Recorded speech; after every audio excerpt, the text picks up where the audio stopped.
نبی پاک صلی اللہ تعالی علیہ وآلہ وسلم کی شان اور سیدہ عائشہ رضی اللہ تعالی عنہا کی شان میں گستاخی اور بے ادبی کی گئی۔ ایک ایسا شخص جو پہلے گانے گایا کرتا تھا، اس نے قرآن اور حدیث کا علم تو حاصل نہیں کیا، نبی پاک علیہ الصلوۃ والسلام کی کسی حدیث کا حوالہ دے رہا ہے۔ انداز بیان یہ ہے کہ معاذ اللہ کوئی ڈرامائی انداز میں اس کی گفتگو ہے۔ یہ گفتگو کا انداز سخت ترین گستاخی ہے۔ پہلے زندگی جو گانا گاتے ہوئے گزری تھی، آج اس کا انداز بیان یہی فلم اور ڈراموں کے انداز میں بیان ہے۔ جبھی تو منع کیا گیا، جاہل شخص کو قرآن اور حدیث کی بات کا علم نہیں ہے، وہ قرآن اور حدیث کی بات نہ کرے۔ اس بدبخت شخص نے نبی پاک صلی اللہ تعالی علیہ وآلہ وسلم اور سیدہ عائشہ رضی اللہ تعالی عنہا کی شان میں گستاخی کی۔ وہ سیدہ طیبہ طاہرہ عائشہ رضی اللہ تعالی عنہا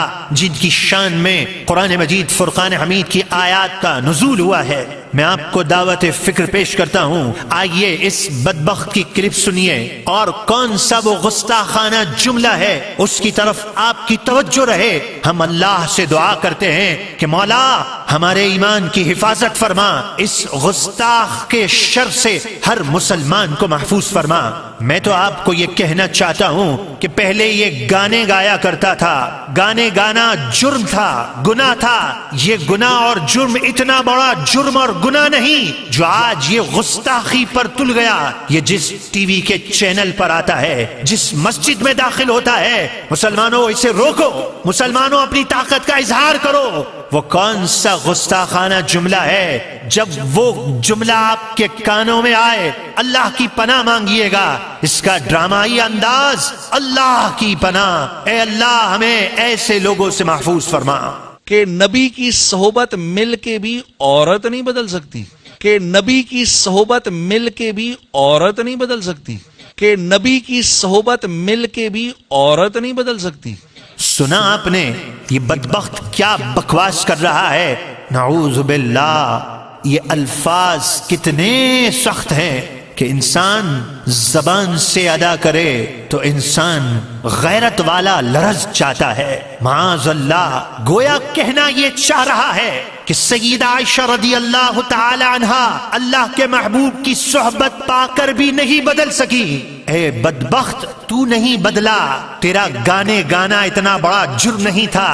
طارق ذلیل جسے اپنے بیان پر ناز ہے، اس بدبخت کا تو بیان نہ سنتا، کوئی گلوکار ہوتا، گستاخ رسول نہ ہوتا۔ آج بھی اگر مسلمانوں، اگر تمہاری آنکھیں نہیں کھلی تو بروز قیامت کہیں شرمندگی تمہارا مقدر نہ ہو جائے۔ میرا رب ہم سب کو دنیا اور آخرت کی شرمندگی سے بچا لے۔ ہم سب کا حامی اور ناصر ہمارا پروردگار ہے۔ ہم حق کی خاطر حق بیان کریں اور رب العالمین ہم سے راضی ہو جائے۔ وما علی الا البلاغ المبین۔ رسول کی ہر نسبت کا ادب کرنا ہے۔ اب حسن حسین کی بات ہوگی تو ایسا نہیں ہے اہل سنت و جماعت ازواج مطہرات پر کچھ الٹی سیدھی بات کرے نا۔ ام المومنین حضرت عائشہ صدیقہ رضی اللہ تعالیٰ ان کی شان الگ ہے، ام حبیبہ کی شان الگ ہے۔ میں نے کہا کہ جس شخص کو میرے نبی سے نسبت ہوگی، ہمارا کام یہ ہے اس کا ادب کریں گے۔ جو رسول کے صحابہ کو تکلیف دے گا وہ رسول کو تکلیف دے گا، جو رسول کی ازواج کو تکلیف دے گا وہ رسول کو تکلیف دے گا۔ اللہ لگا یہ نہیں صحابہ کی محبت میں آگے بڑھ جاؤ، ازواج مطہرات کو تکلیف دو، وہ بھی رسول کی تکلیف کا باعث بنے گا۔ کیوں؟ کیونکہ وہ نبی کی سوچا ہے۔ اور قرآن نے ارشاد فرمایا یا نساء النبی لستن کاحد من النساء، اے نبی کی بیویوں تم عام عورتوں کی طرح نہیں ہو۔ لوگ سے کہو سبحان اللہ۔ بس میں نے آ گئی۔ اللہ کے وقت ابھی ایک کلپ آیا ہے نیٹ پر، ایک مراثی چمار گویا، جسے ہم گویا کہتے ہیں نا، ہم سنتے ہیں کیونکہ کل تک تو گویا تھا، آج وہ جھوم جھوم کے نعتیں پڑھ رہا ہے۔ اب بتاتا ہوں اس کا اصلی چہرہ کیا ہے جو ازواج مطہرات کا وہی بنتا ہے۔ ہم تو صحابہ کا دفاع کریں گے، ہم تو قومی اسمبلی کے اندر صحابہ کے ناموس کا آرٹیکل پاس کروائیں گے۔ لالتیوں پہلے اپنے لوگوں کی لگام دو زبانوں کو جو ازواج مطہرات پہ بکواس کرتے ہیں، یہ گویا، یہ چمار بیان کرتے وقت کہتا ہے کہ تاجدار کائنات صلی اللہ علیہ وسلم حضرت عائشہ صدیقہ رضی اللہ تعالیٰ کا حجرہ ہے، آقا علیہ السلام تشریف لائے، وہ عائشہ رضی اللہ تعالیٰ معاذ اللہ ناٹک کرتی تھی، بولو استغفر اللہ، اما عائشہ معاذ اللہ ناٹک کرتی تھی، سر پہ کپڑا باندھ لیتی تھی اور ہائے ہائے ہائے یوں کہتی تھی۔ یہ کون کہہ رہی؟ گویا چمار، یہ ذلیل لوگ جو تبلیغ کر رہے ہیں، اللہ کی وقار ہم نہیں سن سکتے، کیونکہ جو تم بکواس کرو گے تو وہی سنے گا جو بغیرت ہوگا۔ غیرت مند مسلمان کبھی بھی نبی کی ازواج پر بکواس نہیں سن سکتا ہے۔ اللہ کی وقار ہمارے اندر غیرت ہے، ابے اپنی ماں کے بارے میں بول کہ تیری ماں عادت کرتی تھی، یہ میرے نبی کی زوجہ ہے، یہ امت کی ماں ہے۔ قرآن نے کہا یا نساء النبی لست النکال من النساء، اے نبی کی بیویوں تم عام عورتوں کی طرح نہیں ہو۔ کیوں؟ کیونکہ تم نبی کی بیوی ہو، تم نبی کی بیوی ہو، کسی اور کی بیوی ہوتی ہے، اگر وہ شخص مر جاتا ہے تمہارا نکاح کسی اور سے جائز ہوتا ہے۔ نانا تم نبی کی بیویاں ہو، بعد نساء کے بھی تم نبی کے عہد نکاح میں ہو۔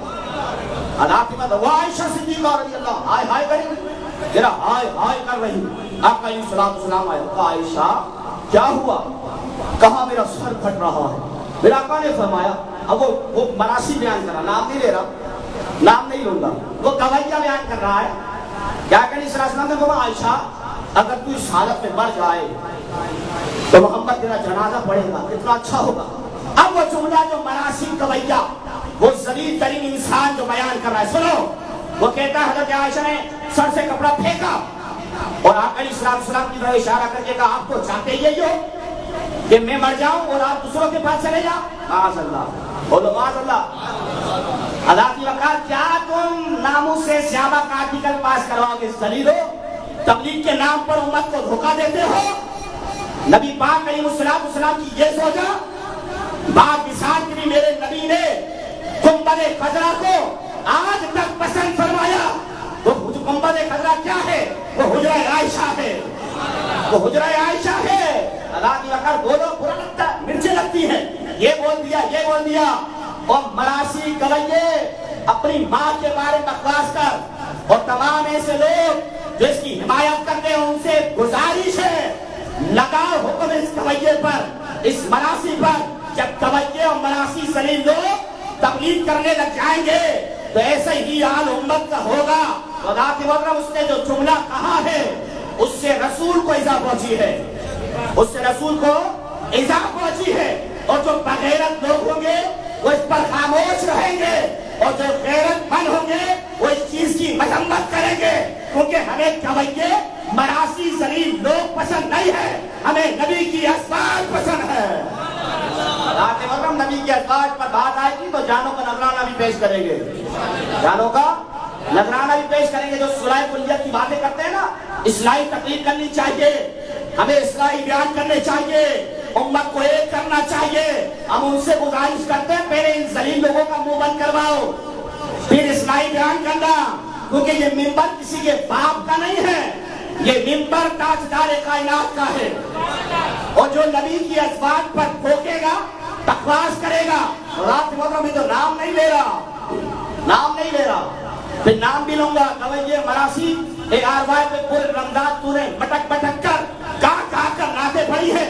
تو سمجھتا ہے کہ تو نعتیں پڑھے گا تو سنی غیور مسلمان تیری طرف راغب ہوں گے؟ نا، تو جس مراسی کی اولاد ہے تو وہی کام کر۔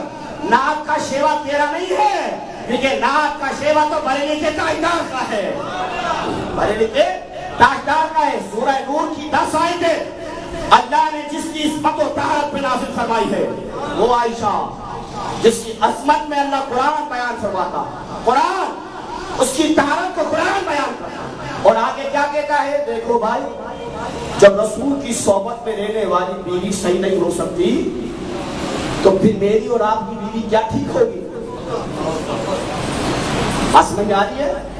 جب رسول کی صحبت میں رہنے والی بیوی صحیح نہیں ہو سکتی تو میری اور آپ کی بیوی کیا ٹھیک ہوگی؟ ہاں، تو نے جو دوسرا جملہ کہا نا، میری اور آپ کی بیوی، تیری بیوی ٹھیک نہیں ہو سکتی، کیونکہ تو مراسی ہے.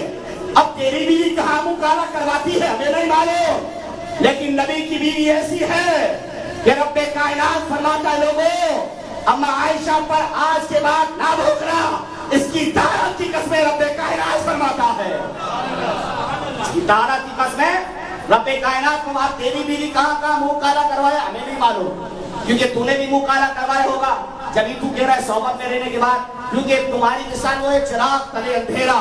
ارے میرا رسول تو جس گناہگار پر ایک دفعہ نگاہ اٹھا دے، ایک دفعہ نگاہ اٹھا دے، ادا کی وقار اسے ولایت کا تاج مل جاتا ہے. ارے میرا نبی مدینے سے دیکھے بغداد کی طرف تو غوث الاعظم بنا دیتا ہے، غوث الاعظم بن جاتا ہے. اور قرآن نے بیان فرمایا انما یرید اللہ لیبعکم الرجس اہل البیت ویطہرکم تطہیرا. بابو ہم نے تیری اہل بیت کو تمام نجس، تمام ناپاکی، تمام پلیدی سے دور کر دیا ہے. اللہ کی وقار سمجھ رہا ہے؟ سمجھ رہا ہے؟ ہم تو نہیں سن سکتے کیونکہ ہمیں تو نبی علیہ السلام کو قبر میں منہ دکھانا ہے. جو سن سکتا ہے وہ سنے بھائی، ہم نہیں سن سکتے.